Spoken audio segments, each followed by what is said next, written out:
Well, and it's asking a lot of humans, this idea, this that I think you spoke of at the beginning of the ethics section, which is we've mostly been offered top-down models with God at the top. Yes. Or some other. Yes. And this is a bottoms-up model. Yeah. I think the important thing about the bottom-up model is this Darwinistic metaphor, whether we're talking about literally Darwinistic evolution of genes, but more importantly for this discussion, the Darwinistic evolution of memes and ideas. Right. Okay, so what's happening is we're in a competitive world where we have strategies for living, and we are all acting out our strategies for living.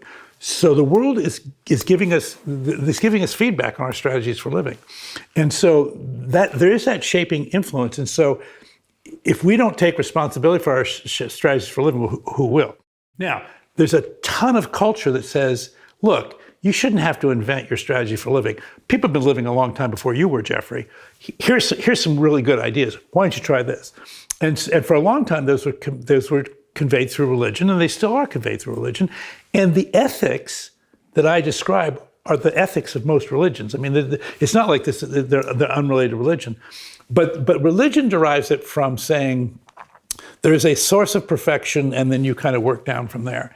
And the problem with that is when you get to ambiguous behavior, people go, well, you're not believing in the right thing. That's why this isn't working.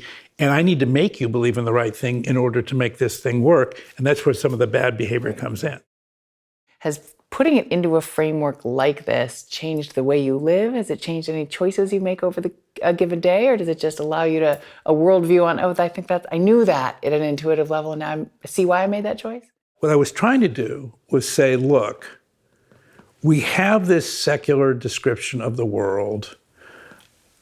If the problem with it right now is it's unclear how to position ethics. In other words, you talk to a lot of people who are religious, and they're saying, look, if there's no religious belief, there's no basis for ethics, and people can do anything they want, and it's bad behavior, and we need this. And by the way, I resonate with that argument. So I thought, well, but Geoffrey, you don't believe in a religion, so come on. So now how is this going to work?